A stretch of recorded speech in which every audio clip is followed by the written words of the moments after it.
individuals with disabilities in the Virgin Islands community? Thank you.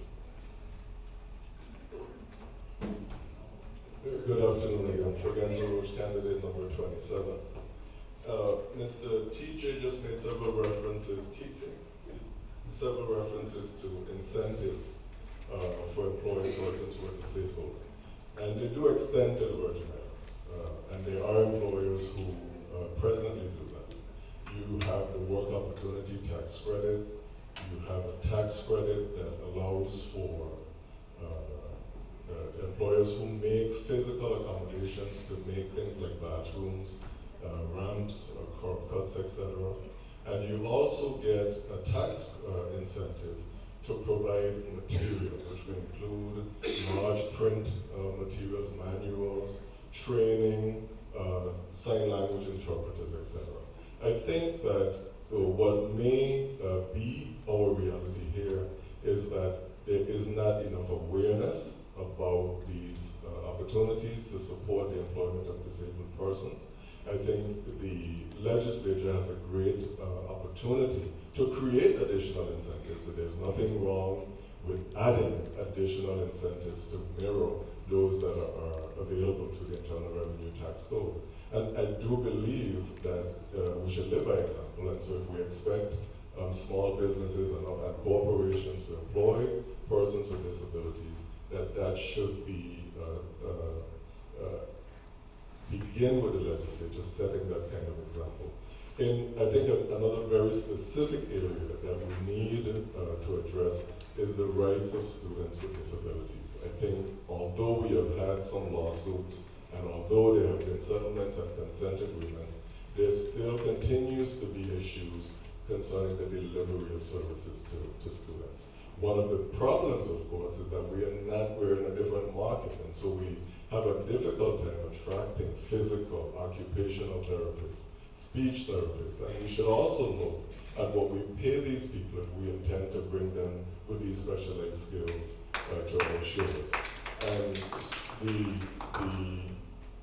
issues with children really continue to plague the system. I think I have had experiences where a special ed teacher has resigned maybe in the middle of the year, and the students have been told to stay home until they hire a new teacher.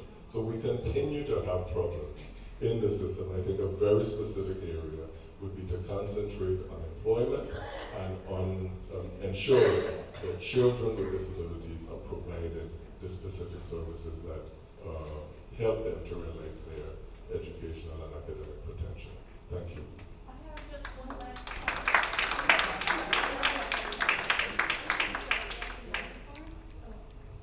excuse me. What I've just presented is I-9 W-9 form. It's not something that I have a lot of experience with, but if you could speak to that, Attorney Jennings. Okay, yes, at the appropriate time. Right now, the candidates, this is their time. All right, so we're going to take the question 20 for Horace D. Brooks.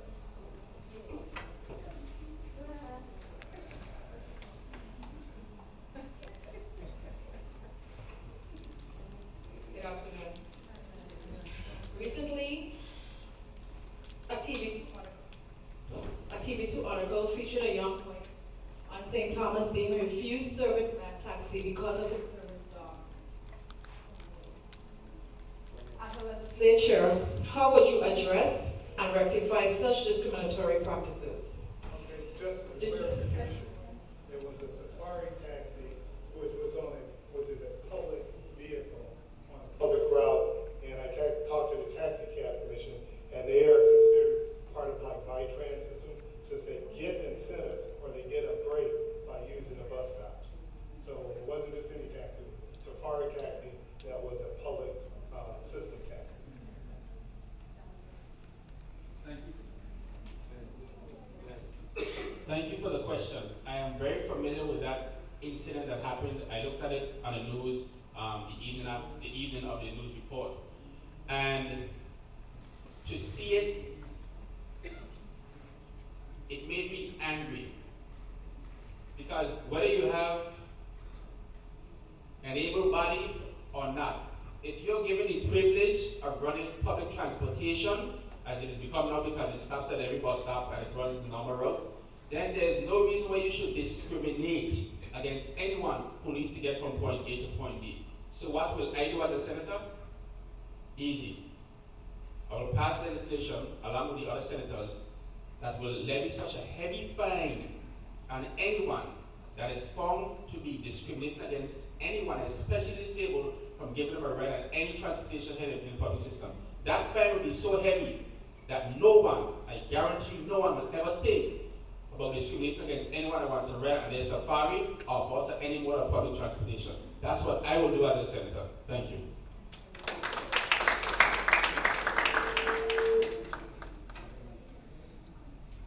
Number one. Ms. Cardi? Ms. Cardi has number one.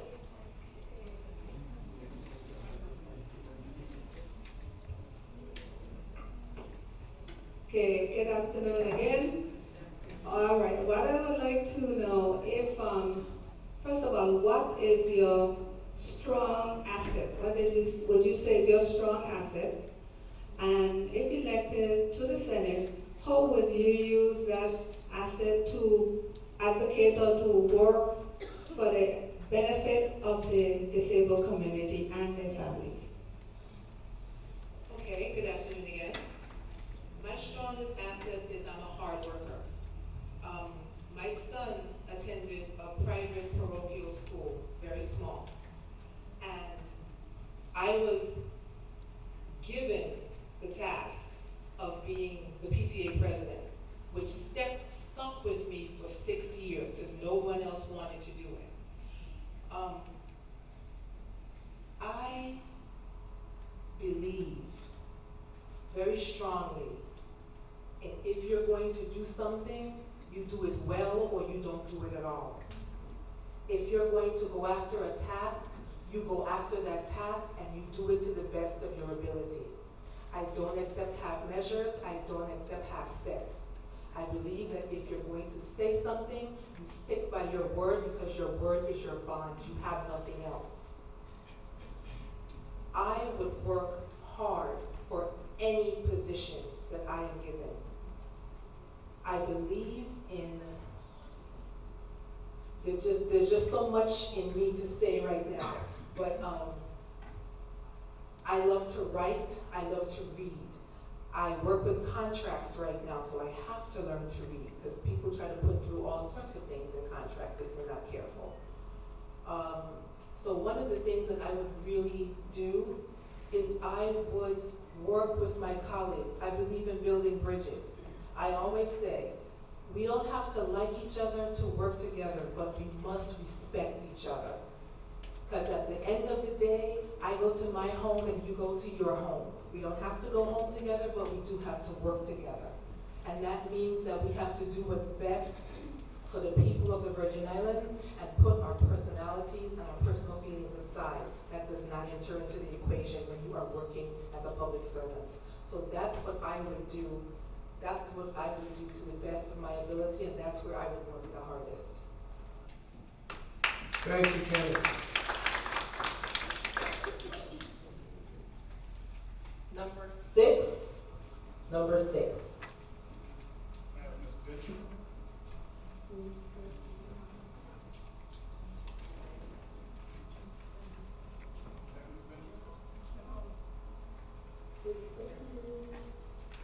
Are you Ms. Benjamin?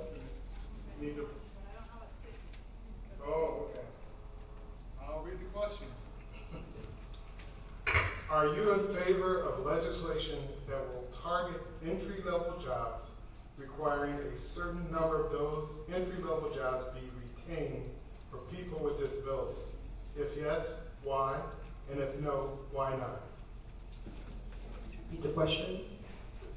Are you in favor of legislation that will target entry-level jobs requiring a certain number of those entry-level jobs being retained for people with disabilities?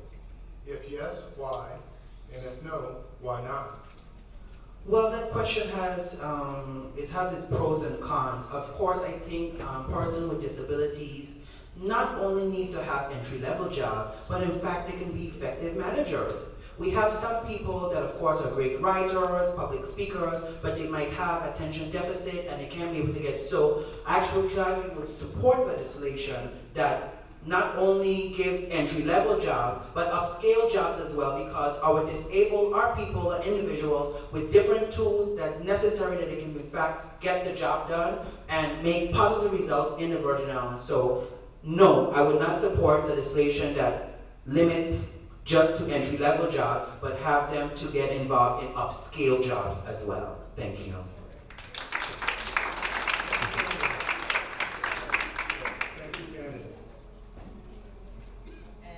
And last, we have number 22. Ms. Julian Pickering.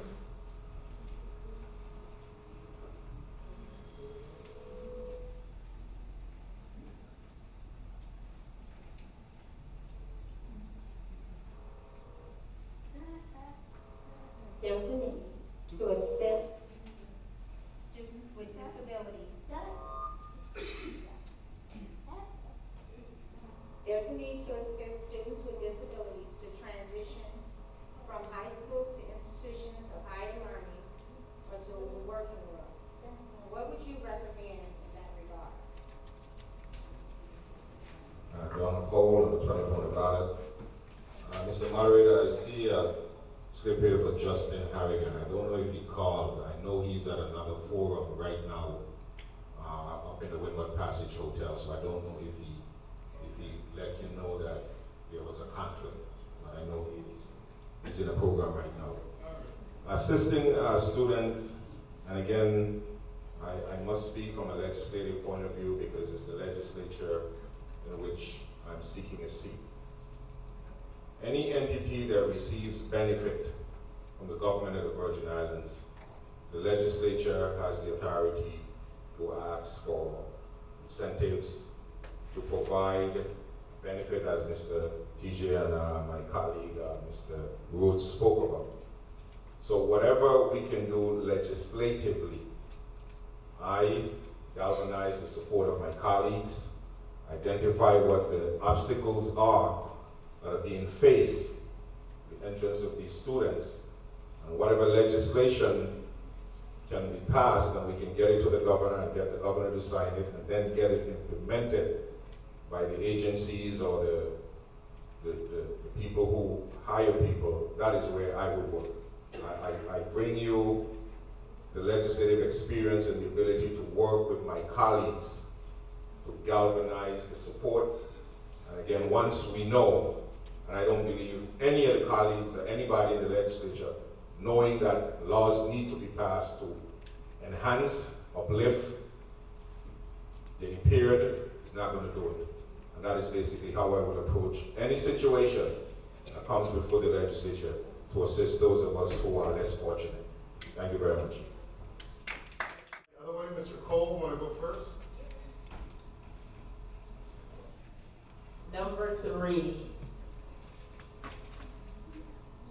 Have Ms. Laverne Satori, number 3. She needs a microphone.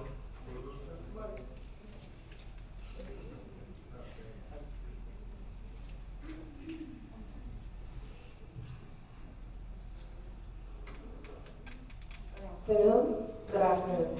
Good afternoon, ma'am. If re-elected, what strategic steps would you take for dealing with individuals with disabilities in the territory relative to employment, health, and housing? Strategic steps. Again, legislatively, and the moderator spoke to the fact of federal law versus local law. An examination of those laws and a void here in the territory.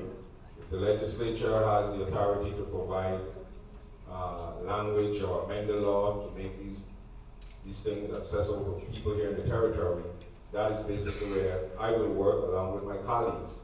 I will continue to say that the legislature has that responsibility of lawmaking. The advocates, people with voices, bring that information to the legislature to the senators, again, I'm confident that the senators will look at it, see how it fits into the legal system here, how it can be enforced. A lot of times we pass laws, put them on the books, and there is no enforcement. So you have a law, sits there, and nothing happened.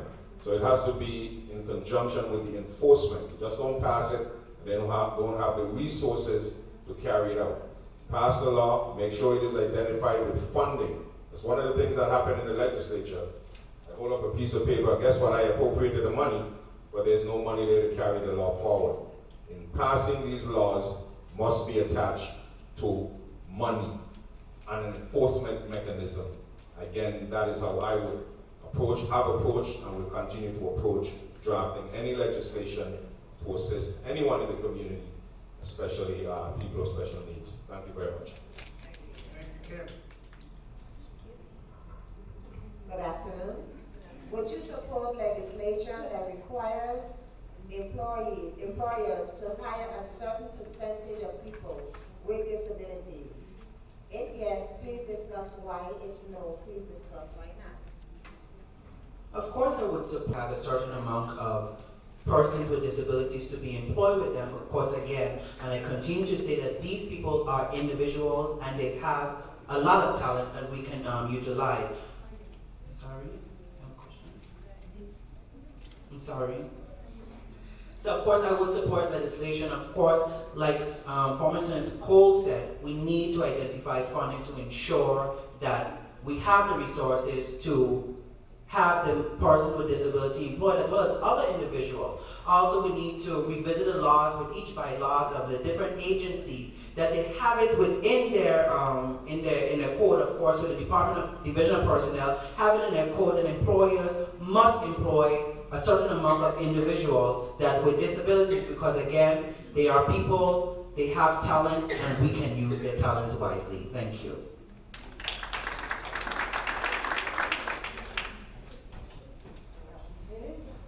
Number 12.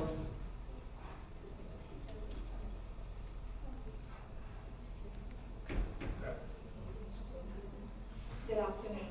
In your career, have you ever hired or advocated for the hiring of anyone with disability? If yes, please discuss. If no, please discuss why not. Yes, I have. Actually, I was a teacher in Buffalo, New York, where I got my degrees. What we did was I taught for a school called St.Thomas. And that school is a school for pregnant girls. When they become pregnant, they take them out of the school populations and they have a special school for them that they go to so that their needs can be met. They can go to doctor appointments and things like that without having to disrupt their education. We had a young lady come in that that did have a disability, and they didn't want to hire her because they were afraid that she would be injured by some of the young ladies who were there. Even though these girls were pregnant, it didn't stop them from fighting, especially if they found out that they were pregnant by the same guy. So that could be detrimental. And she had a very gentle, loving spirit, and they hired her to be a custodian. And they didn't want her there because they were afraid that she would not know to move out of the way when these girls would fight or something would go wrong. And I remember as a substitute teacher just sticking up for her and saying, you can't just not hire her because she has a disability. What does that have to do with the price of cheese? It has nothing to do with anything. She can function, she can do the job. A lot of times you have people who have disabilities who make the best employees ever. They're the most dedicated, they come to work all the time, they do their jobs, and there's no reason to not hire someone just because they have a disability. Also, to speak to former Senator Cole's point in regards to passing of laws for these things, I work with contracts at the Department of Justice, and one of the things on our checklist is that when a contract comes in, it must have a funding source. The legislature is the funding source of the government. It is supposed to know where the monies are, it is supposed to raise funds. So to appropriate monies or to appropriate and do things when you know there's no money there is irresponsible. So that's one of the things that a legislature I am a part of. I will always advocate, if the money is not there, do not lie to the people and tell them you're going to appropriate it, you passed this bill, or you did this or that, and you know the money isn't there to do it. We have to be responsible, we have to do what we need to do, and we have to be transparent to the people that we want to serve.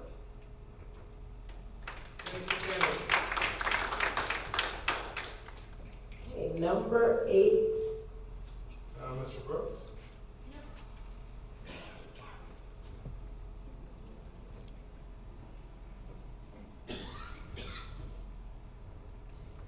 Good afternoon to the panel. What ideas would you bring to the Senate to ensure that today's students with disabilities are better prepared to become tomorrow's leaders and innovators in a global economy? Thank you for the question, and I'm going to say something that the former speaker said, and I'm going to say something that Senator Cole continues to trumpet. And I'm saying it for a reason. I was at a forum yesterday, and I got very stern and I said something because I'm tired of candidates, election after election, lying to the people. And I can say that because I've been to elections and I've heard it. There is only so much a senator can do. And I'm sure all of you here knows it, but I'm going to say it again. There is only so much a senator can do. A senator is not the executive branch. They cannot go build a road. They cannot put you in a house. There are some things they cannot do. And when you hear candidates say things that you know are to the contrary, it bothers me. Because for too many years, the public has been lied to. Not this year, not where I'm concerned. So when I hear a candidate say something, yeah, I will call them out. So I applaud Senator Cole for continuously saying what senators can do. Now, to answer your question directly, the University of the Virgin Islands is funded by the government for the most part. We got to make sure first that within the Department of Education, all programs that are geared towards those who are disabled are funded appropriately. One, we got to make sure all the federal funds we can get, we do get, and let none go back. And two, where necessary, we got to make sure we have local funding there to supplement them to make sure our special education children and others get the full education that they deserve. Secondly, as it relates to the University of the Virgin Islands, again, it's funded by the central government. We got to make sure we sit down to the table with them and make sure President Hall and all those involved have the money and the programs in place to make sure our students have that chance to become viable employees and employers to get that education. Thank you. Candidate Roach? Candidate Roach has number 10. Who has question 10? Josette Smith? Josette? She's back there. Good afternoon. Good afternoon. My question to you is, can you please discuss any specific legislation that you have introduced or would introduce that were or would be beneficial to the DD committee in the territory? Thank you. Lorenzo Roach, independent candidate number 27. One of the things that I've been very concerned about with regard to the disabled community is supplemental security income. You know that that is a benefit, a resource that's available to those on the United States mainland. It's available in the Northern Marianas Territory. It's available in the Territory of America Samoa. And I have yet to hear any reasonable explanation of why it is not available to the blind, the disabled, and the elderly in the Virgin Islands. So I intend to pursue that conversation with our delegate because I believe it is a federal issue. But I do not believe that it is an issue that excludes local input to explore why that is not available. The other thing that I think is important is we have a lot of legislation that's already on the books. So there was a question earlier about the transition of students out of school into work and independent living. And just recently a mother confronted me about that whole question. why was there no transition plan for her son who was finishing special ed at the age of 21. And it is in our code that and a practice for the Department of Education that they are supposed to get together with entities like the Department of Human Services and create transition plans for students who are leaving the educational program and preparing for life in the real world. And so the question of whether when these departments come to us as a legislature to ask for budgets or to defend their budgets, we have the obligation to also determine whether they have done to the greatest extent possible what is already provided in legislation. So I believe that I would like to take that approach. One, to see why it is we've been talking about this SSI for a long time. Even non-citizens in American Samoa are receiving the supplemental security income benefit. So I would very, very much like to explore that. I've had that on my platform in previous years, and I would also like to ensure that the laws that are already on the books are in place. Have I gone beyond my time? No. The one other thing I'd like to comment on, there was the questions about quotas and whether people would support legislation that would limit a certain number or provide a certain number of jobs for the disabled. My fear in a situation like that is that people would say, I've met my quota. And so then they won't hire the disabled persons in other capacities other than what they are required to do by legislation. I think what is probably the most important approach to take is to address discrimination. That employers don't know that they are required, there is no undue hardship, to make accommodations to persons who are disabled, who have the same skills as other persons that they have employed. Thank you very much.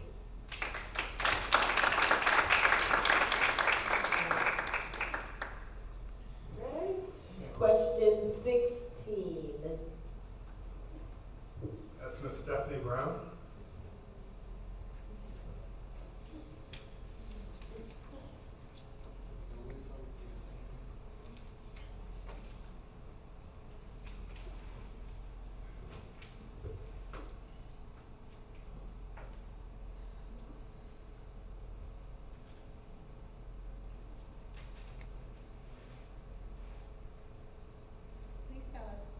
Please tell us about your experiences with individuals with disabilities and what you would do to help them to ensure that persons with disabilities in the VI live happy and productive lives. Okay. For the candidate, please tell us about your experiences, if any, with the disability community, and what would you do to help ensure that persons with disabilities in the Virgin Islands live happy, productive, and inclusive lives? Andreas Dietje, number 10 on the ballot. I have no personal experience. I happen to have a friend who works with autistic children, and she is trained to teach them and to work with them. I think the time she spends doing paperwork and the time she spends with the children is an answer to many, many questions. Too much paperwork, very little that gets done, whether it's school children or to disabled people, and this is something that needs to be addressed to cut down on our paperwork and the bureaucracy. There are too many agents involved to solve all the problems, different problems that you are faced with. But direct experience, I do not have. Thank you, candidate. Now, Ms. Berry, candidate Berry. Question number 4. Question number 4. Mr. Elroy George, I think this is number 4.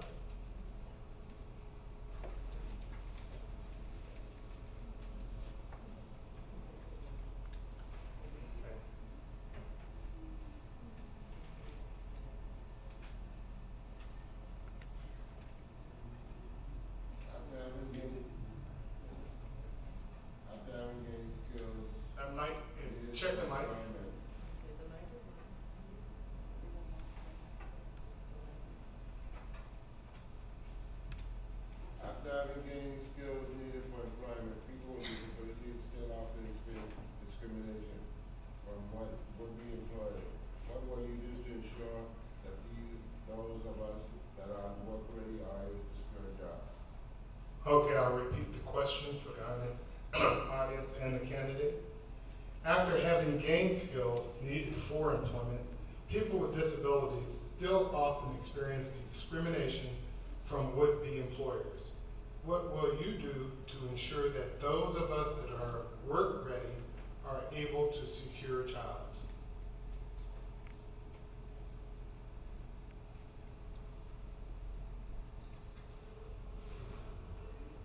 I have to think about this question a little bit on more than one category. This on?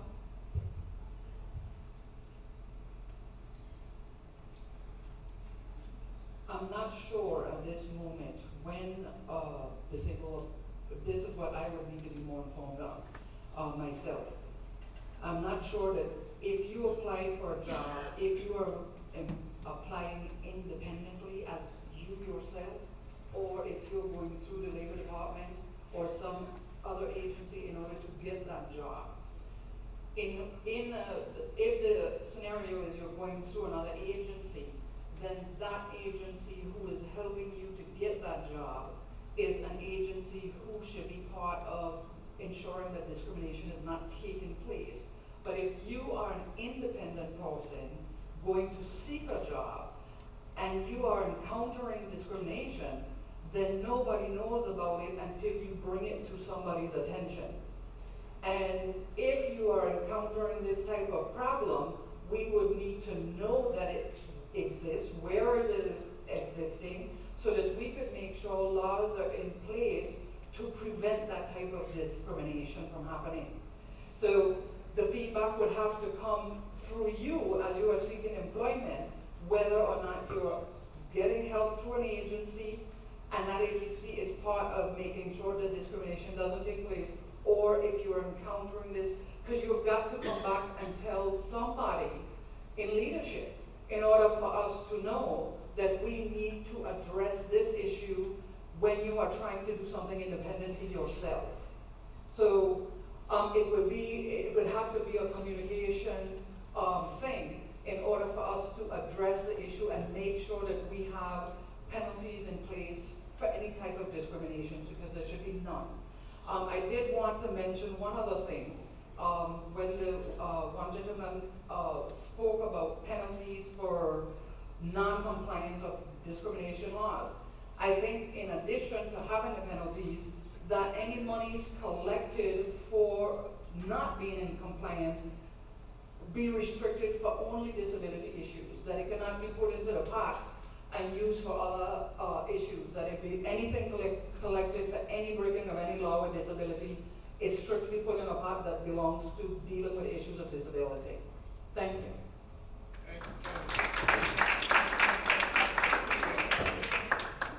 You're up again.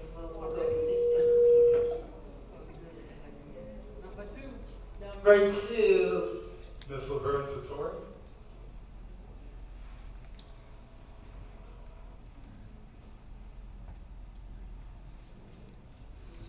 This is a long one. If elected, what would you put in place in the legislature to ensure that when employment issues for the territory are discussed and deliberated on, the issues and concerns and voices of those who have disabilities and their families are not forgotten?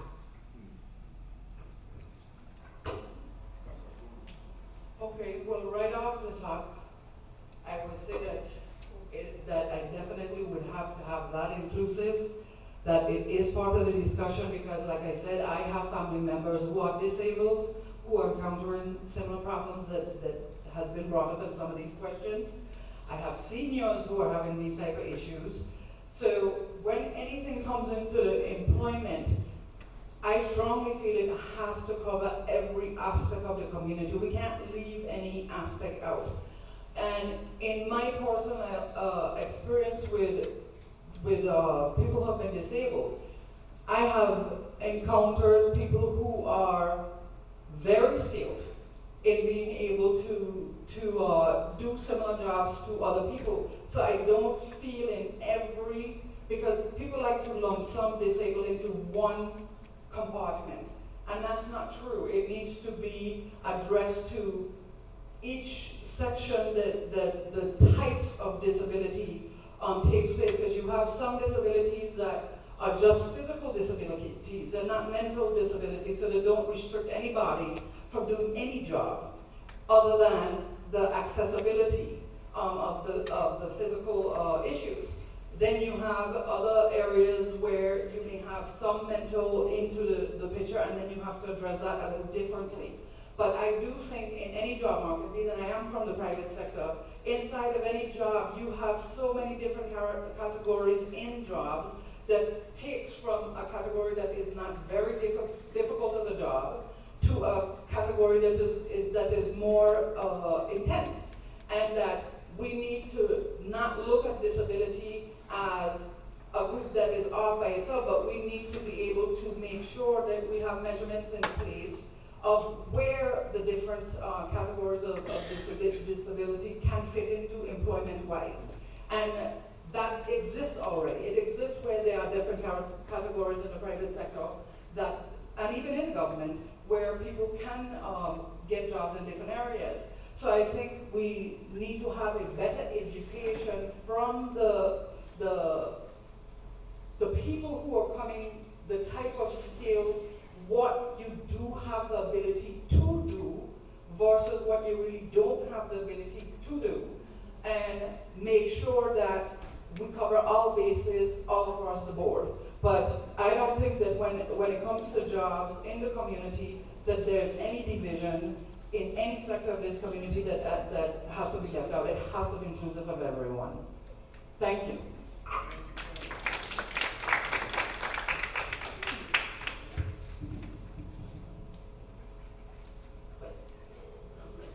14. Ms. Carden, Dina Carden. Hey, good afternoon again. Truly, hello?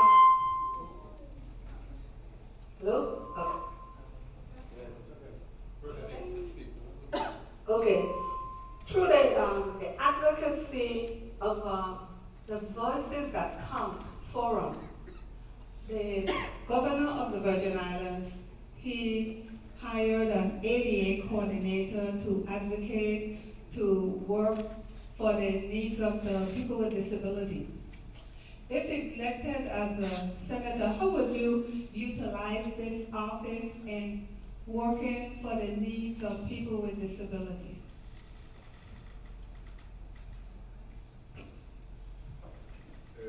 I don't know what the governor has hired this person for. I mean, what is a person really, other than title, supposed to do?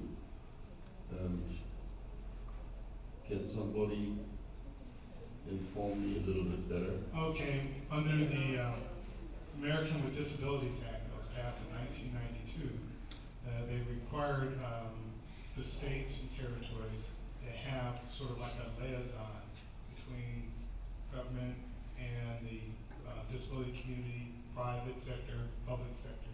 So the idea was to have the ADA coordinator in place who could communicate with government officials on maybe their roles or responsibilities when it comes up or a complaint comes in regarding a private employer, so that they're an educator, they collaborate, bring certain issues to the fore. So we were sort of new at it, and I think the ADA coordinator has done a good job in getting that information out there and supporting people with disability. Now, as far as she's here, she can tell you, I do not know what she's done with regard to the legislature and what's happened there in regard to, but I know within the context of the executive branch, she's done an upstanding job. So, but that gives you a basic idea. I don't know, Stephanie, if you want to say anything about other things that you do as a coordinator? Well, in terms of the legislature, hi, good afternoon, aspirants. My name is Stephanie Barnes. I am the Americans with Disabilities Act Coordinator for the territory. The question pertains to recently there have been bills orchestrated and started by the VIUCEDD, And one in particular was the visitability bill. And this came up for about maybe 2 rounds of voices that count.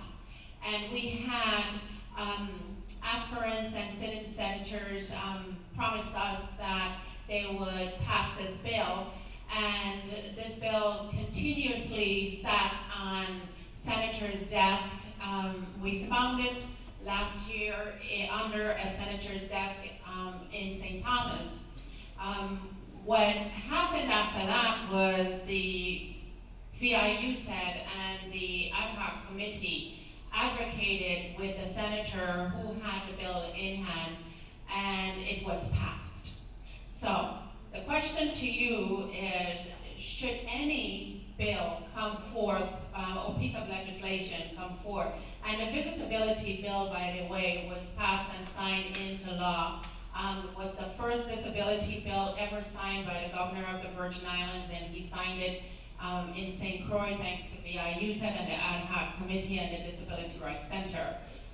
If you see a bill that comes through your desk, a piece of legislation, what would you do? Would you help us? Would you call us and, you know, make certain that you know what it entails and not have it sit on your desk for years and years and passed on to someone else? And tell the truth. Well, if I want to be a politician, I have to think about that. You said I gave you the answer. But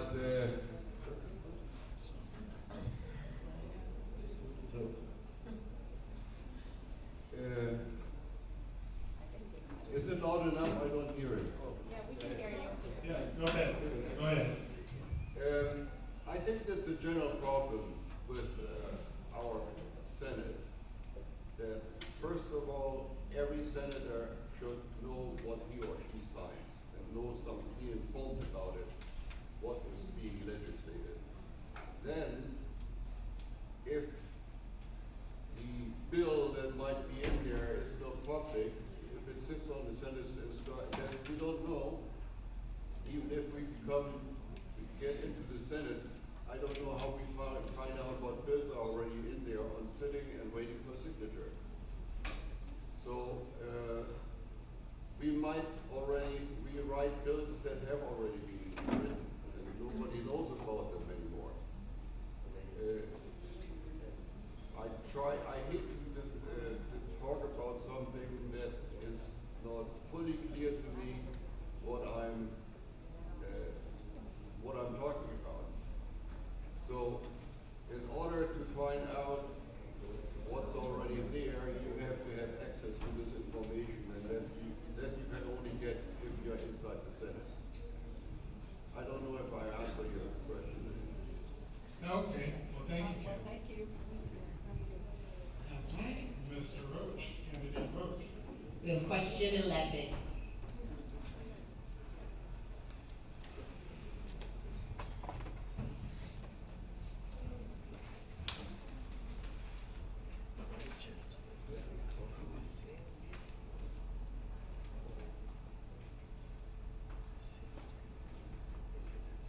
Please give some examples of experiences that you have that would help advocate for people with disabilities.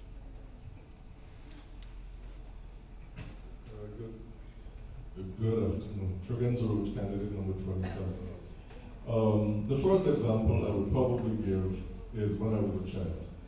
And there was one day, I was probably about 8 years old, and one day this lady who had a mental disability just rushed out of the house and ran down the street. And it was the first time that many people knew that she even lived in the house.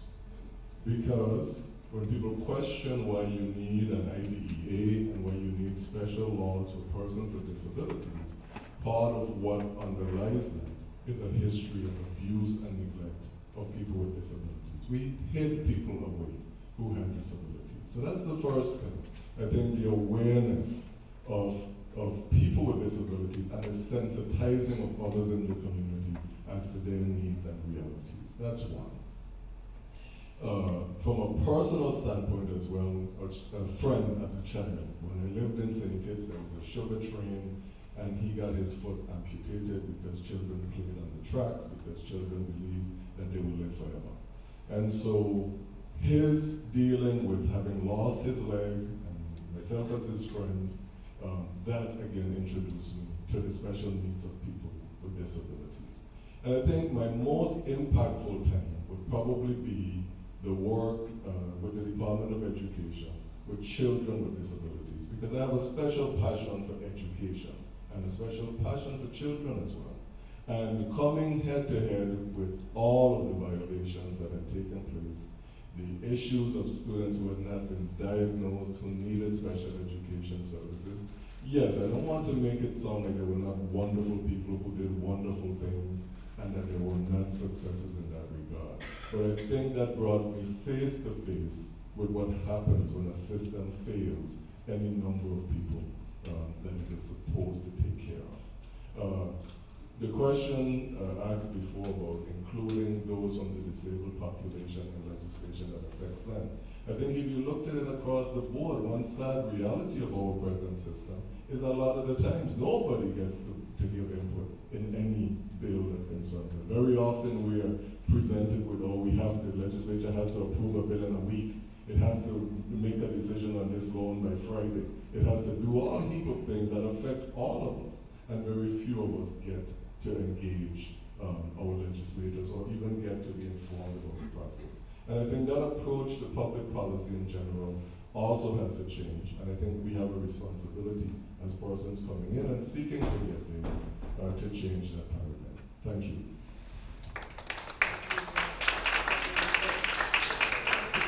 Just a second.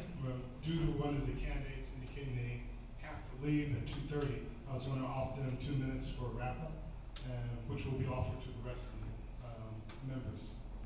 So I think it was Senator Candidate Berry indication he's going to leave at the present time. We have 2 minutes to give a summary.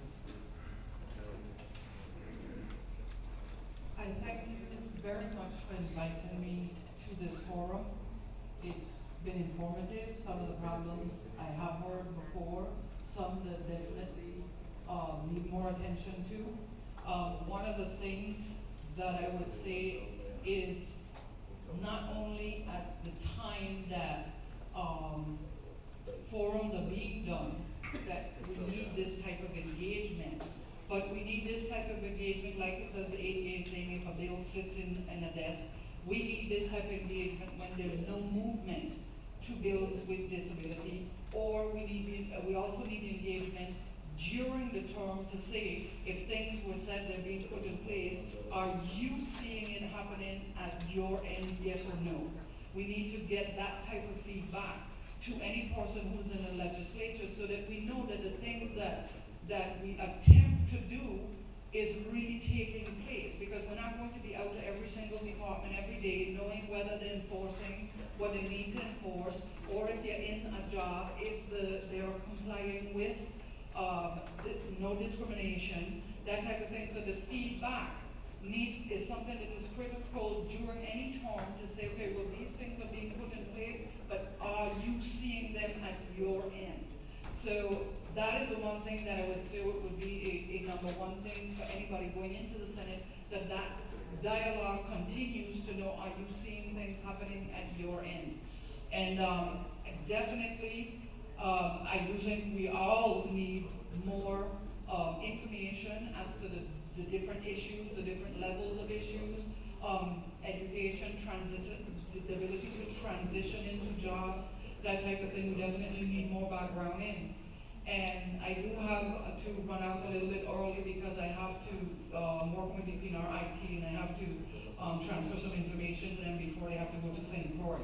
And so I have to cut short of just a little bit. But I really thank you all for inviting me to this forum, and look forward to hearing more of what is happening in the disability community. Thank you very much. Thank you, Karen.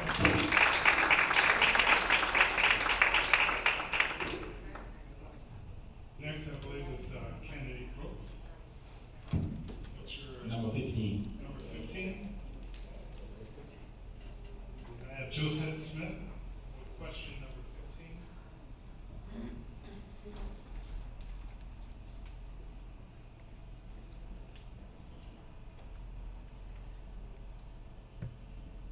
afternoon again. Good afternoon.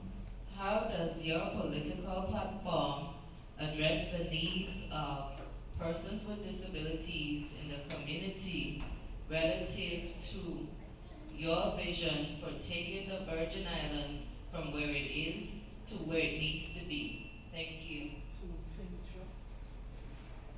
Thank you. Throughout every campaign that I've run, I've always advocated to sit down with the various different groups and listen to what they have to say. Now, I'm going to answer your question, and it might not be answered directly in this instance. For the 4 Voices that Comes conferences that I've come to, I've heard various issues come up. And I remember the last one, well, not the last one, the one 2 years ago, the visibility issue was the biggest issue. And I know then the Wade Senator had it, and I know then that it was going to finally come to fruition. So I'm glad to see that is done. I can stand here as a candidate now, and when elected on November 6th and sworn in January, I can stand there as a senator and say, I'm going to do this for the disability community. My platform, as it speaks to this, is simple.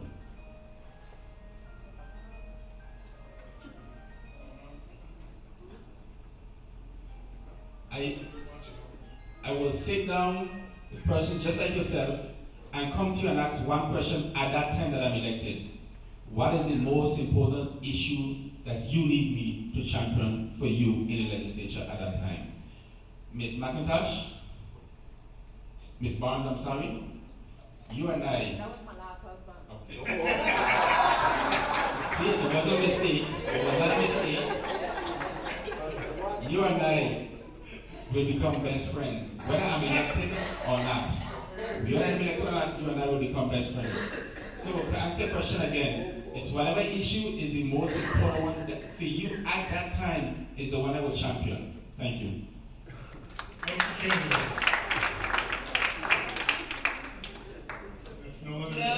Number 17. Ms. Tricia Samuel has that question.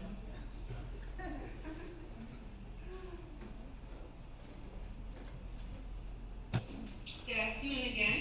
Good afternoon. Most students who are suspended or dismissed from schools are students with disabilities. Most of them are misbehaving in class because they cannot do the reading and math.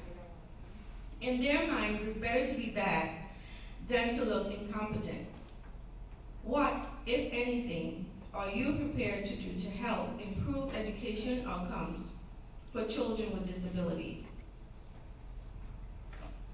First of all, I think I went to a VI Hugs meeting, and that's where I learned from another perspective in regards to the IEPs that are done for students with disabilities in school. What I learned at that conference or meeting was that sometimes the teachers are not recognizing what it is that's going on with the student, because the teacher has 25, 26 other kids in the class. And also that there are parents who don't want to actually admit that this is going on with their child. So one of the things that I think is necessary in this particular arena is people actually being educated as to what's going on. I think I'm forgetting what your question is. My brain took a different segue. Okay, I'll repeat it. What if anything are you prepared to do to help improve education outcomes for children with disabilities? Okay. Well, I'll rephrase it a little bit. What you have is a situation where those students with disabilities are receiving suspensions and dismissals, or basically sometimes giving promotional exercises where we're moving them, he's so bad at fifth, move them on to the sixth. Basically passing the problem on. And being with the VI College branch, by the time they reach the 7th, 8th, and 9th grade, a lot of those boys are dropping out. And some teachers have told us that in grade school you'll have more boys and girls. By the time you get to high school, 10th, 11th, 12th, We have more girls graduating than boys remaining in the school system. So what are some of the things you can see to help in those educational outcomes for those who are being basically moved out of the school system because they're seeing this problem? Okay. Well, okay, then I was on track with what I was saying. All right. One parent in particular, I'll just relate this story to you. Her child has ADHD and is currently in junior high school.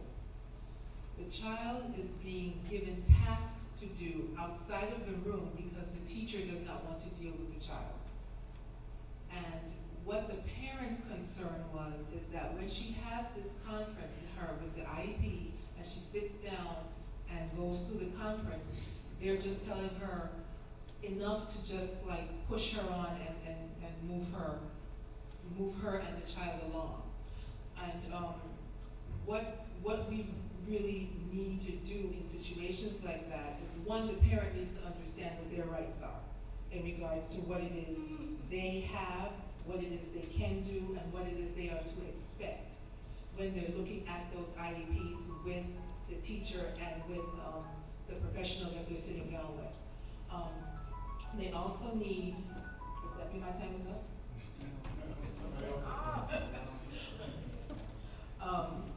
Another thing that needs to happen also is we need to be able to have professionals in our schools that can recognize when children are suffering from these particular things. And parents also, I learned this going to another conference, that we do have a situation here in the Virgin Islands where from kindergarten to 3rd grade our children are learning to read. And from 4th grade on our children are reading to learn. And what's happening is, if there's a problem between kindergarten and 3rd grade, the parent makes a decision as to whether or not that child is held back or continues to move forward until they reach the 4th grade, when the system can step in and say we're not going to promote. So I think I said all of that to say, I think one of the major things is that education, for parents to actually know their Bill of Rights, so to speak, that the parent knows that, and also, I would also make sure you have to educate people. You have to give people information. You have to make sure people stay engaged. It's the only way that we're going to move on in any arena, whether it's disabilities, whether it's education, whether it's crime, no matter what it is. If people are not educated and if people are not being engaged in the process, it's never going to work. Warning? Go ahead. Okay, so one of the things that we really need to do, and that you as the public needs to do, is no matter who is elected on November 6th, never stop being engaged with those 15 individuals. Continue to be engaged. Whenever there is a conference or a meeting or whatever, pack out the legislature and let the senators know that you are paying attention. Thank you. Number 21. Candidate Baldwin. I got Ms. Benjamin. Good afternoon, everyone. Good afternoon. What will you do as a legislator to help raise public awareness that it is unlawful to discriminate against persons with disabilities? That's a great question, as it reminds me of being a peer educator here at the university. Of course, we had to educate the university community, of course, about HIV/AIDS, substance abuse, and of course we need to educate the public about disabilities. Many don't understand how a person becomes disabled. Many don't understand why. Some people, while teaching at the Rani Durkin School, I had a situation where that one student was teasing the other student because it wasn't grasping the concept fast enough. But they weren't aware that this student had ADD. So of course I showed them that of course you're not supposed to criticize that student because they can't grasp the concept. Of course they grasp other concepts that you mightn't have grasped. Of course when you get this situation, how would you feel if somebody teased you and saying that, oh, you're not catching, you're slow. We don't want that. We want to make sure we educate the community, get them engaged in the process. So engaging them, having them get involved in education initiatives, so you can do that actually throughout all the government agencies. The legislature can put some kind of wording in the code that speaks to this. Of course, if people are not educated about this situation that's being faced with the mentally challenged and disabled, they would never understand where you guys are coming from. But I want to let you to know that I understand, and I'm very passionate about getting the message across to persons in our community that mentally challenged and disabled persons are individuals and they can make a difference. Thank you. Our last question, number 7. Ms. Perry? Good afternoon. As a legislator, what would your position be on, and what would you propose to do about economic development companies that have promised to support programs for people with disabilities but don't? As I mentioned earlier, enforcement. Any entity that receives a benefit from the government of the Virgin Islands, the legislature can put certain conditions on these businesses. Condition to employ, you get a lease from the government of the Virgin Islands. Part of that lease, as attorney said, X amount of employees that you hire, 1 or 2 must be having a disability. That can be done. Enforcement. The EDC has an enforcement arm. And they are supposed to go out and check these businesses to see whether or not they are in compliance with the benefits that they have received. If they're not in compliance, it is incumbent on them to go, speak to the business. If they're not coming in compliance, then you got to bring them in and take the benefits away. Again, passing the law, executing the law, and enforcing the law, making sure it's done. The legislature has oversight. The legislature can call the EDC into the legislature, carry out an investigation, check all the beneficiaries that are receiving benefits, see whether or not they're in compliance. If they're not, again, the legislature can step in and mandate certain things from these businesses. Okay, so again, it all goes back to the legislature. The authority is there to make the law. They're the ones who have the ability to oversee and amend the law when necessary. Enforcement, I believe the enforcement arm must come into play. Thank you very much. Thank you, Ken. Now I guess we have the fun part. This is when the audience is raise up their hands and ask a question. We already got one from the Human Services over there.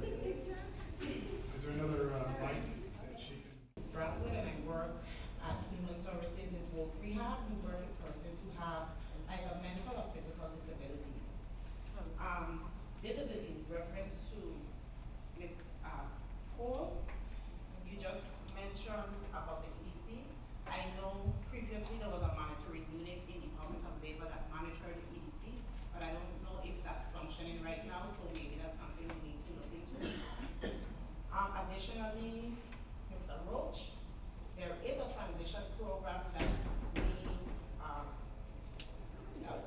that we go into the schools when students with special education have IEPs. When they're graduating, that's when they come to us, they refer to us, and we do transition them. What we have found is there are a lot of services that should be provided by special education that is not, and then when they reach to us, there are a lot more things that we have to do in terms of assessment of the students in order to transition them to either school or work. Our program is very good if it's promoted properly, or even if the senators have insight on the things that we do and the services that we provide to persons with disabilities. And I think we need to make it known that disabilities is not mental, and when I say physical, it doesn't have to be something that you're necessarily born with. You can have an accident and be physically disabled. We rehabilitate our clients so we can get them back out into the workforce. The thing with that is, after we have trained them, we send them to college, they come back with degrees, there is no employers willing to hire them. And that's where the problem starts. Because they can get all the services, and then there is nobody to employ them, because what we need to do is have an employer base. We don't have an employer base that we could say we have somebody who have X, Y, Z skills, and this employer is willing to hire them. We don't have that. And I think that's where our biggest problem comes with us dealing with persons with disabilities. That after we have rehabilitate them, train them, everything them, there's no employer to hire them. Anybody would like the candidates address any of her concerns? Well, I can take a start. I know Jugenta is the legal arm of this group right here. Again, we go to the fact of the government cannot make a private business hire anyone. The gentleman at the end spoke about the fact of incentives, incentivizing these businesses to hire people through benefits. And again, any entity that receives a benefit from the government of the Virgin Islands, the legislature has the ability to attach requirements in terms of employment in return for that incentive. The EDC benefits, companies that receive EDC benefits, they're supposed to hire X amount. In the Economic Development Authority office, that is where all of that is hashed out. If it is not being done, it is incumbent again on the legislative committee that has oversight to call them in and make sure that they're complying with the law and with the benefits. There is where the department, if it is happening and you have the responsibility, it's now for you to come and say, hey, Mr. Legislature, we are having concerns, we're having problems, we're not getting people hired, and that's what it is, and it should be addressed from that level. Well, I am an advocate for our clients, and I assure you that if any one of you become senators, you will be seeing me. My name is Elby Brathwaite, so I want you to remember that, because I will be there to advocate for persons that have disabilities that come through our office. Well, you know I see you all the time. Okay, anybody else?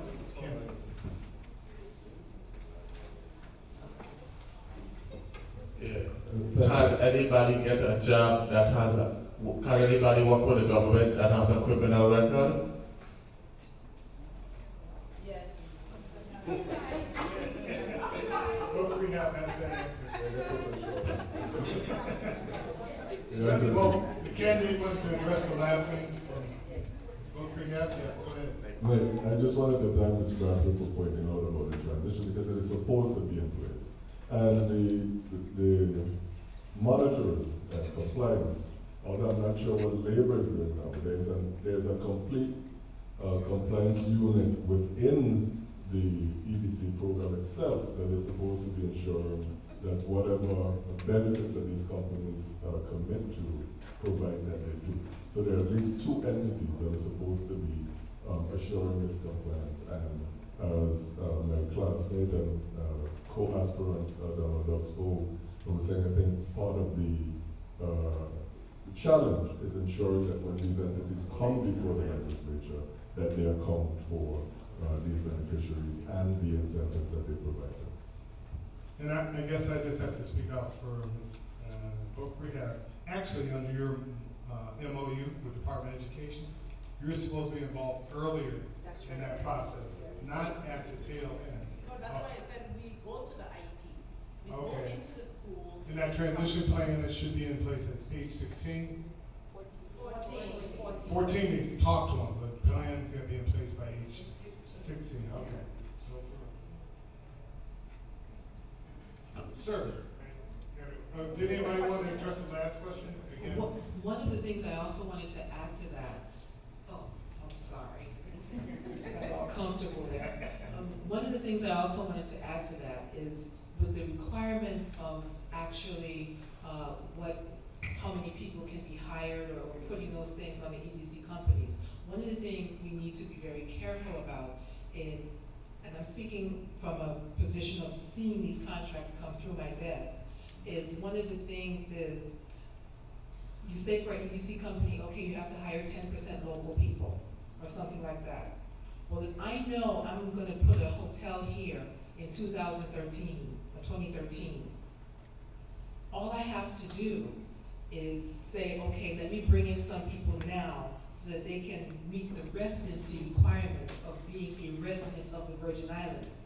And then when it's time to hire, I hire them, instead of hiring actual people who live here. And this is our home, this is your domicile, this is where you live and where you vote. So it's one of the things that we have to be careful of too when we put those things in place, that you don't just say a resident, because a resident is someone who's been here for, I believe, 3 months? 3 months, 30 days? Oh, it's even less, 30 days. So I can just bring some people in and have them get a P.O. box and, have them work somewhere for a while and they'll become a resident. So we have to be careful when we do that too. Thank you, candidates.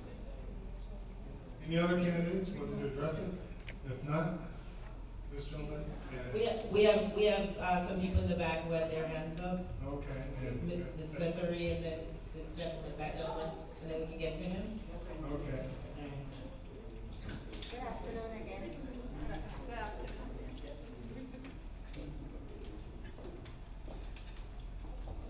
Good afternoon again. A little bit louder. Good afternoon again. Right. You can use this one. Good afternoon again. In continuance with Mr. Brooks on the topic of the blind student and his CNI dog, I was thinking during your response, there is also a problem of VIUCEDD not being properly equipped with people with wheelchair. When they came out, they advertised they had this step that comes down for people to get on. When they came to the bus stops, they were refusing to pick up the people in, sending them to VIUCEDD Plus. It was an inconvenience because families were traveling together, friends were traveling together. There was also the problem of them not being insured to carry the CNI dog. In reference to that, your work will be continued. For those of you that don't know, for 7.5 years I worked directly with Governor Turnbull in the governor's office. And there's some things that seem so simple to fix that was amazing it took that long. Now, VIUCEDD buses come here through federal funds. We all know the ADA law, we all know the new laws where I won't say senior animals, but any animal that you need to, because you have a disability, you can't even ask anyone for papers anymore. You have 2 questions you could ask them. And they answer yes to those 2 questions, you have to allow the animal to be with that person. Even if it's in a restaurant where they sit and having dinner, that animal will be right there next to them and no other patron can say anything about it. So when we go back to this topic about, and I saw the buses, I saw the advertisement on television, the lift was there. How now can someone with a disability come to go on a bus and you tell them no? If I'm a senator and that comes to me, the Commissioner of Public Works has to come and tell me why that happens.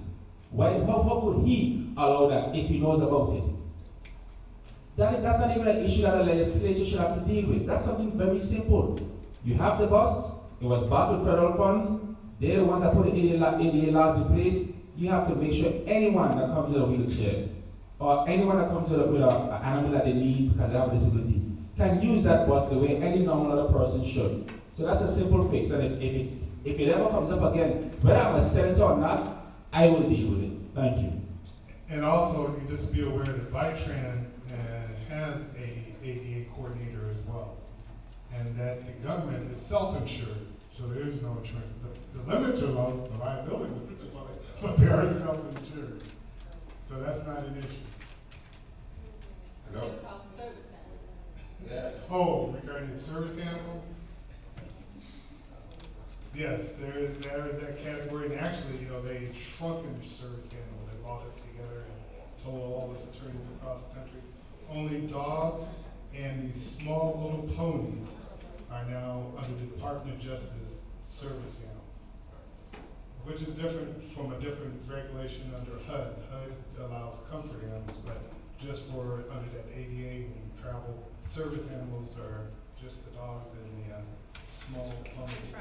Trying to figure out which federal senator or congressman got a small pony farm and got into that legislation, because they showed me the pictures of how did small ponies get in there?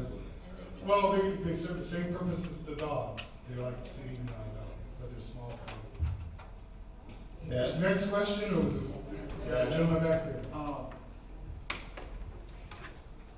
Good afternoon. My name is Jeremy Jackson. I was one of the workers that used to work for the school lunch. After the supervisor tried to beat me up there in the bus, and they told me off from my job, and I'm not working right now from in March this year, and I haven't get my check yet. So something you're gonna have to do about them down there for education and school lunch.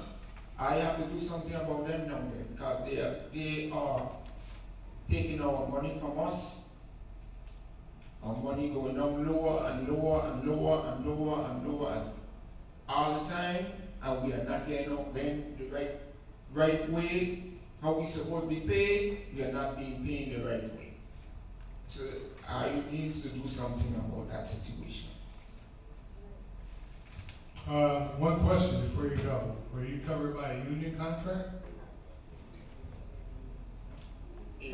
You're covered by a union contract? Were you collecting? All right. What happened? When you had a problem? But are you under a union is what I'm asking.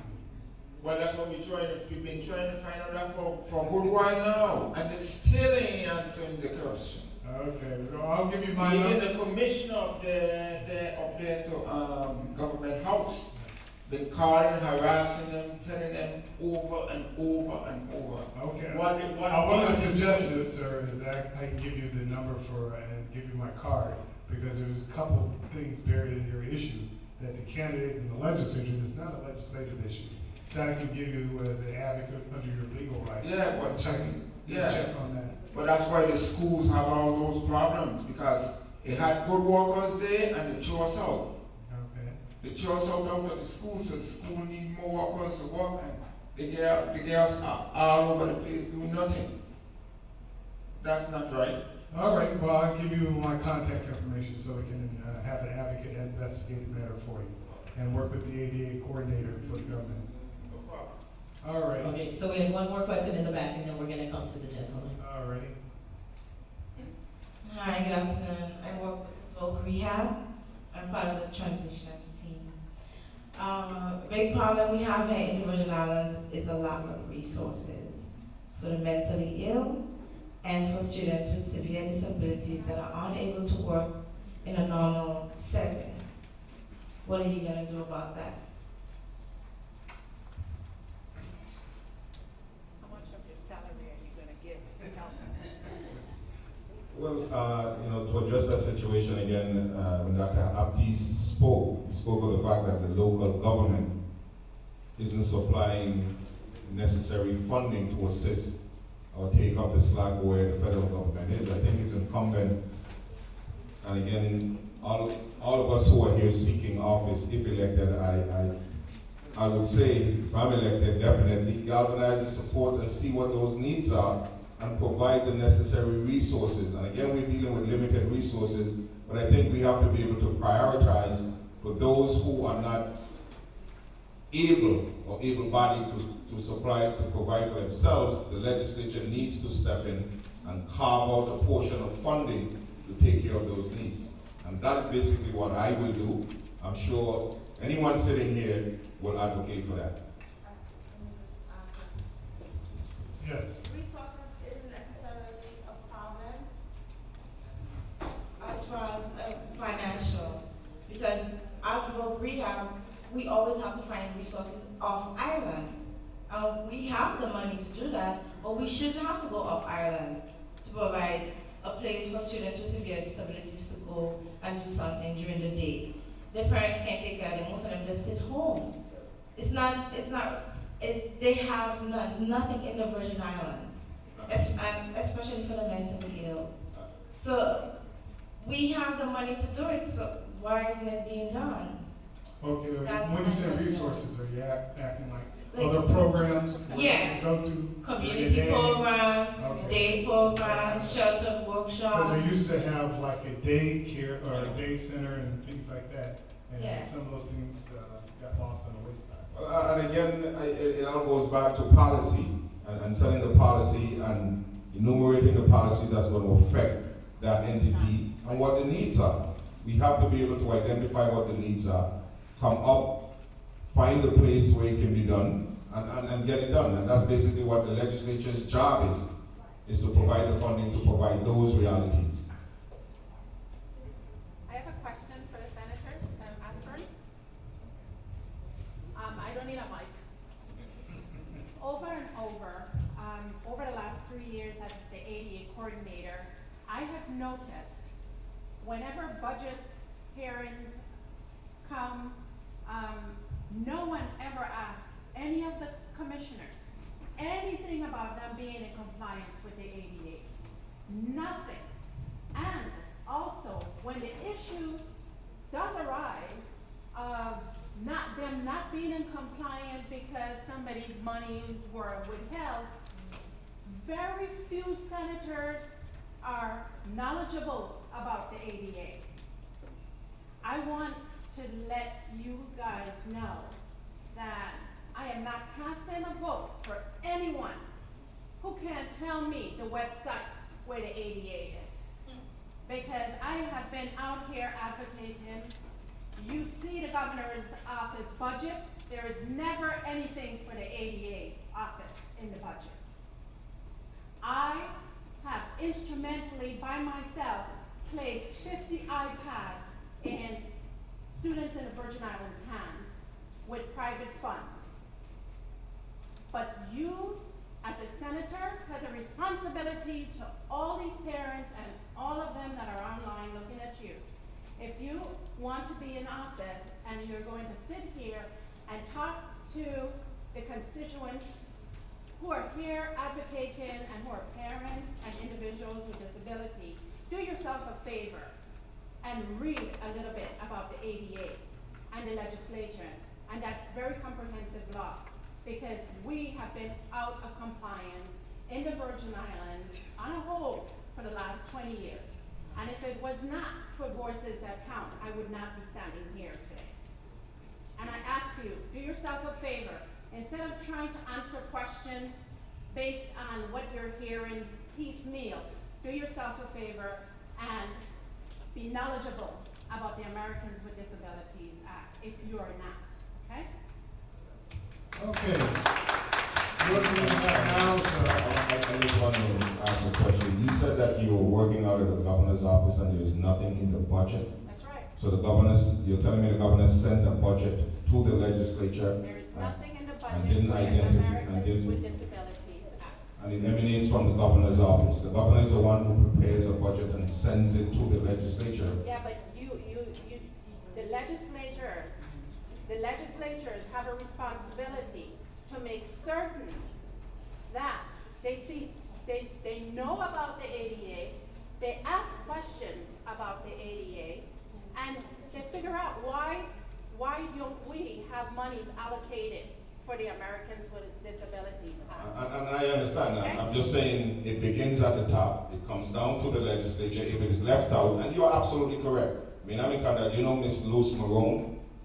I know Miss Luce Marone. I'm in contact. I've spoken with them, and they told me, I ain't voting for you if you ain't dealing with this issue. I understand that. And I've been sitting with them and understanding what it is. You're absolutely correct. If we have the authority to appropriate money and you don't, then you don't need to lend the support. And I don't believe, and I must speak, all of them are here, that they're going to be able to advocate on behalf of ADA. Well, Tregenza Roach, candidate number 27. I would echo your sentiment, and I would speak for myself. I have not just become familiar with the Americans with Disabilities Act of 1990. I have read it and I have quoted sections of it this afternoon that specifically apply to what it provides with regard to incentives for for persons who employ persons with disabilities, whether they be the work-based compensation credit, the credit to make accommodations, or the credit to provide reasonable accommodations to persons. I teach the act as well. And I think one of the unfortunate things is when we reference the question about percentages of people with a certain number of set-asides would be for entry-level positions or whatever. I think it was Mr. Coward who spoke to the question. The issue is really eliminating the barriers. The regulations are there.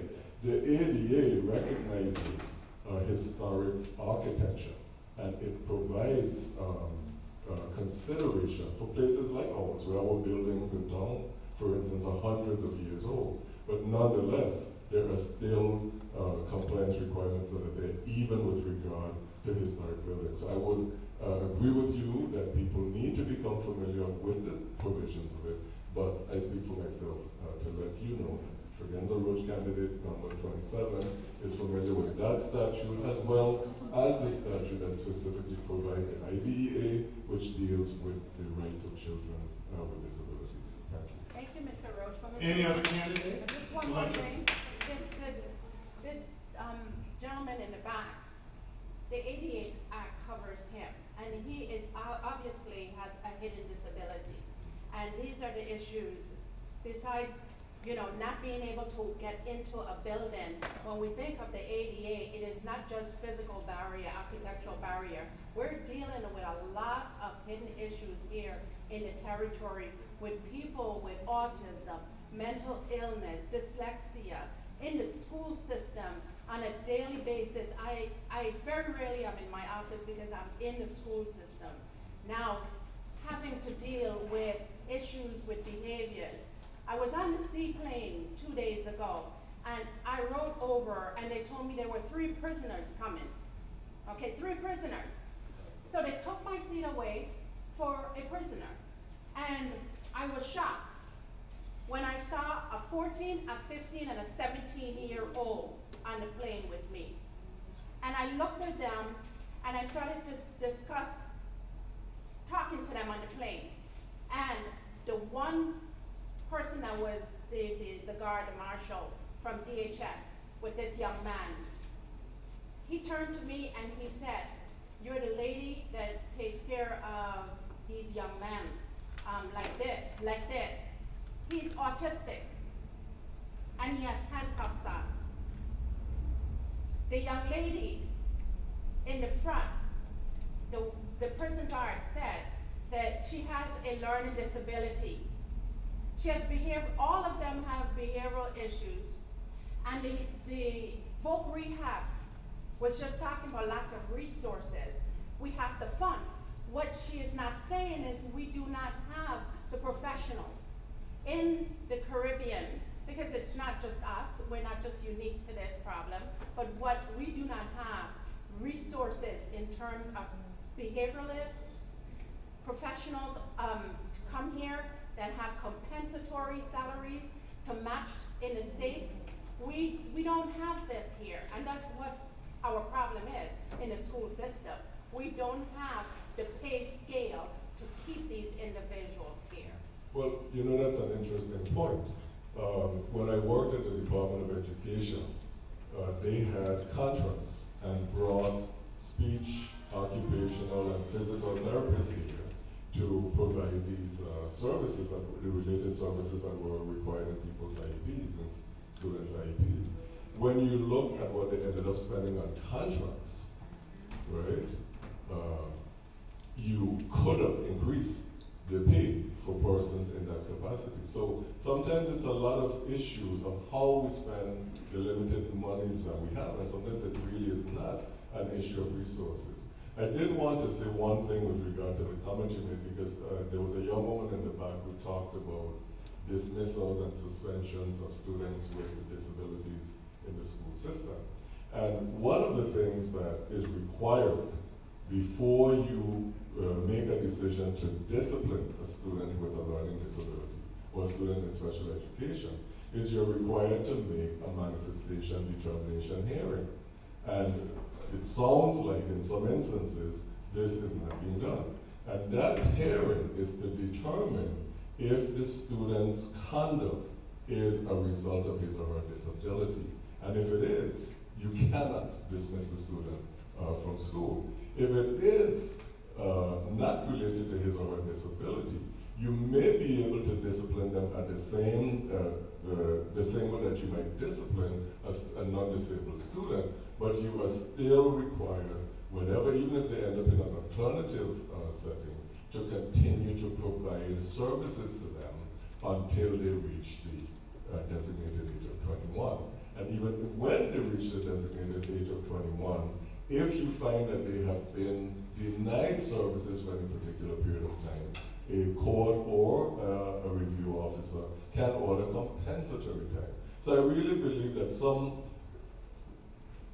the question of rights of children here, a lot of the times parents are not aware of their rights. I think Ms. Melina spoke to that a little bit earlier. And so there are lots and lots of violations of the IDEA that really do not go unpunished that violations that go unpunished in our community. And I think even if we are not as legislators able to address all of these issues in specific point, we are obligated to increase awareness in our people of what their rights are with regard to these federal and local statutes. I think accountability is a big thing here. Okay, any other candidate? This gentleman Okay, has a one more question. This is the last question. Yes, time is going up in the street of rock. But I'm advocate for public work and public systems. Governor DeYoung promised us 2 buses about 2-3 years ago. When you become senators, what would you be able to assist us in getting Vitron and the bus service for disability people? We do have it, but we have 3 buses and they're overworked. And every day, the people with disability growing and growing more and more. They're not hiring nobody, and the buses are just not able to function anymore. As senators, what would you do to help us to get buses to function for disability? That's my question. Thank you. Can I propose one thing? The Virgin Islands had a transportation summit about a year and a half ago. I don't know, some of you were there. What they talked about was not equipment, but moving people. And some outreaches started to go, and if you think about it in that form or fashion, we have a lot of different equipment. Safaris, small taxis, the Vitron Plus buses, the Alright. And so, in that regard, if you can think about ideas of what you see in other areas, you have regional transportation authorities. Rural districts have dispatch systems. And I think what happened in the Virgin Islands is that now the demand has outgrown the supply. Because when I first started looking at transportation issues back in 1985, when we started dollar ride, it sort of matched the demand at that time. Now, the demand will always continue to grow. You know, people my age, like that leader, this bad leader, they need that transportation. So it's just to give, before you give an answer, I was just wondering if any of you have thought about some of those things along those lines. Go ahead. Well, basically, through the Department of Education and the Transportation Trust Fund, money is usually set aside for those buses. I mean, I sound redundant in basically saying what I continue to say. Like Ms. Barnes mentioned, if you don't know the problem, you can't solve the problem. You don't know the problem, you can't solve the problem. In a group like this, based on my experience, numbers count. And if you come before the legislature, put your case before the body during that budgetary process, I guarantee your voices, as you said, will be heard. they will be heard. It's a numbers game. It shouldn't be that way, but that's the way it is. So people with disability, the families, and all associated with them must come in numbers. And in numbers, we can move mountains. The legislature, the senators will listen to you, and I guarantee you portions of that budget is going to be carved out for your benefit. That's a must. Well, while you're up, if you would go ahead and start the round to do your 5-minute wrap-up.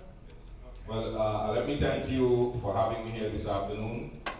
I have learned a lot, and I know there's a lot more to learn as to the needs of people with disability. Like I say, I myself, I'm dealing with my parents at this point in time. I have to seek out certain services. As I leave here, I have to go pick my mom up from her dialysis. So I understand the need. It's personal. Being in a position where I can help, I guarantee you that, again, galvanize the support of my colleagues. When we sit down and we prioritize the limited resources, we gotta believe that there are limited resources in this community, but there are those who are unable to help themselves. We are supposed to look out for them. And the Bible tells us that. We gotta look out for the least among us. And if we're in authority, we should do that. All I ask for you is to continue to be vigilant. Let the voices be heard through your organizations. I'm Donald Cole, I'm number 24 on the ballot. I'd like to thank you for having me. And if you believe that I am able to assist you on November 6th, give me a vote. Even if I'm not elected, I am still here. I'm a resource you can call upon me. Thank you very much. Thank you, Ken. Mr. Caller. I want to thank you all for this opportunity. I just want to let you know that I do have a cousin that have ADHD. I have another cousin that is paralyzed from his waist down. In fact, he can't do anything for himself. And I do have a grandparent that is going blind. So I am concerned with the issues that affect the mentally challenged and disabled in our community. And of course, if I get into the Senate, I will work expeditiously to ensure that these type of activities that they all face, that we can be able to have some resources available for them so that in fact they can continue to live their life in a positive way. Again, of course, I want to thank you guys for this opportunity. Today we still face all many plaguing and social economic ills in our community. Of course, in my platform, again, I talk about change in education, change in law modification, change in election reform, and financial accountability is what will help to move the Virgin Islands forward. Of course, we have many laws intertwined with other laws that affects other laws. That's where we have some of these problems with transparency. That's where we have some of these problems with accountability. And lastly, that's where we have some of these problems that is not in the best interest for the people. So now, as you go to the polls, I ask you to think wisely. As you choose, if you don't choose me, but you choose someone that can be able to fight for you and do what they need to do. I ask, again, I'm Kaiser Paulwood, number 15 on your ballot, and new generation of leadership for change. Thank you. Thank you, Ken. Good afternoon, and thank you. Thank you for educating me. Thank you for bringing me into your family, and thank you for bringing me into your life to see what some of the challenges you have are, and the days, how you spend your days. I'm Cecilia Millinery Manuel. I'm number 31 on your ballot. But what I really want to say is, if we want things to change, as my son told me, you can't sit down and wait for someone else to do things. You have to be the change. He told me that. He said, you talk about changing things in these islands. You talk about making a difference. Why don't you go and be the change? That's where this candidacy comes from. That's where this campaign comes from. So I'm going to say to you what he said to me. Be the change, Virgin Islands. We are the change we have been waiting for. I'm Cecilia Millinery Manuel, number 31 on your ballot. And if you give me the honor of serving you, I will go to work for you. Let's solve this.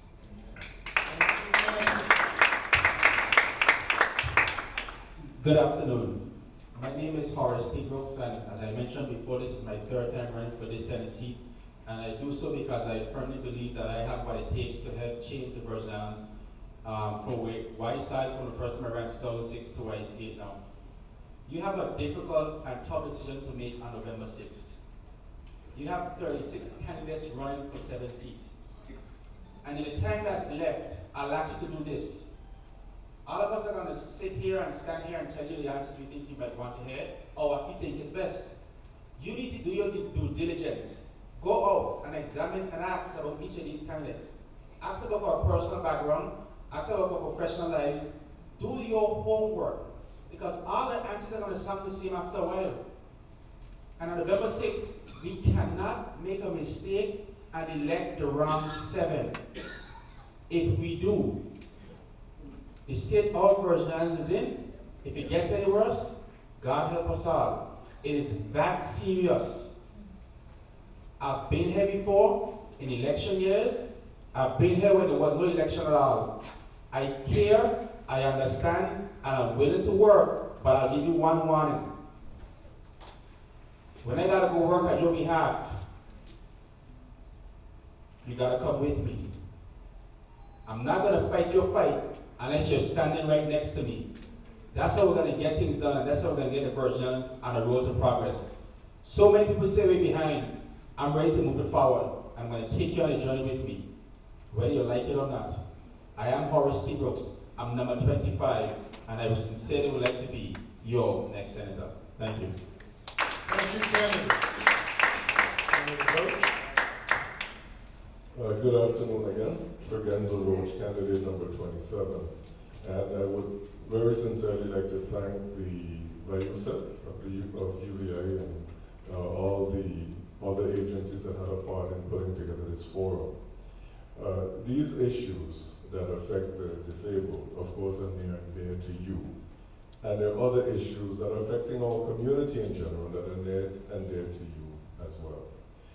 I have lived in the Virgin Islands from 1968, and I do not believe that I have seen the level of public despair, the level of public distrust, even the persons who just could care less. They have decided they're not going to vote. Nobody makes a difference. All they hear each time are promises. It is a very dangerous place for society to be in when people decide that they do not want to participate in the electoral process. So first, I encourage all of you to go out and to participate and to vote on November 6th. I ask you to also consider candidates in terms of their history of work, their record of work in the territory. I offer myself as a person who has worked in both the public and the private sectors. I'm intimately familiar with the issues that affect public employers and businesses in general. I also offer myself as a person who is knowledgeable of these issues that you bring to the table today. I came to hear your particular concerns, but I did not come here from a place of ignorance. I'm totally familiar with the statutes of which you speak. I know what their provisions are, and I know the extent to which they are not being implemented here. And I think a great, great challenge before us is to eliminate the barriers that result in discrimination of people in general, and that includes persons with disabilities. I'm an instructor at the university. I teach students in special education, teachers and principals who come here to learn about special education, its law, and about the rights of students in general. My platform includes the care for the elderly, the care for the environment, resources such as energy, education, which is a primary concern of mine. But I want us to also remember that we are our greatest resource. Very often we're looking outside, and very often we're thinking about what we cannot do. We do not come from a people who believed that they were helpless. We come from a people who took a tree and let it dry and made coals to cook, right? We come from a people who walked wherever they needed to go if that was what was required. They didn't line up at gas stations when they said they were running out of gas. My grandmother would never do that. They recycled materials, right? They made the products that they needed, right? And we have to return to that spirit of resourcefulness, because no federal government, no other government, no other set of people will come here and bail us out of whatever problems we're experiencing. We have to tackle them. We have to provide the solutions, and I offer myself as a person who is willing and able to play a part in finding solutions to the vexing problems that are before us. So on November 6th, I ask you to give me your vote, Tregenza Roach, candidate number 27, and I thank you for listening and sharing this afternoon. Thank you, Kennedy. Mr. Tuesday. Well, I'm glad Just hold it up. I'm glad I had the opportunity to be here, and I must say I have learned a lot. I could not much contribute to this entire conversation. My entire life was in the business world, so I don't know much about teaching. Why I'm running for Senate is to spend the next 2 years, if I have the opportunity, to bring more transparency to our budget so that everybody can understand it. We need all the money we can get. You know, we are broke. The government is broke, there's no question about it. Barbara is broke, whoever you look, there is money missing. And I will uncover where the money is going and why it's going. Because all these programs that we are talking about at various meetings with different groups, they have to be funded. So we have to find the sources for it, and that's what I want to contribute to the Senate. All right, thank you, candidate. Again, thank you to all candidates for answering questions, and the closing remarks by Dr. Atkins. Before Dr. Hopkins comes up, like Elizabeth Taylor told her seventh husband, I won't hold you much longer. And I'm going to invoke the title. That was supposed to be funny. Of a song that James Brown put together. Please, please, please, please. We need for you to fill out those evaluations. That helps us continue to do and present these kinds of forms. So don't leave here without filling out the evaluation. Now a word from our senior executive director to properly thank everybody. Well, I just want to thank the candidates. I really appreciate and I'm very uplifted by what I heard. All of you seems to be well informed. Some of you with legal minds, some of you with experience. So I think we are on our way. Any one of you would be a good senator from what I heard. So I really want to thank you. I want to thank our moderators, Attorney Archie Jennings and Attorney Solar McLean. I want to thank our interpreter, sign language, American Sign Language. I want to thank our assistive technology specialists. You have been seen by how many? 198 now. 205 people. Because we have been mainstreaming this in the home for about 200 plus people. So, for you who are here, thank you. And please come tomorrow. Have a good evening.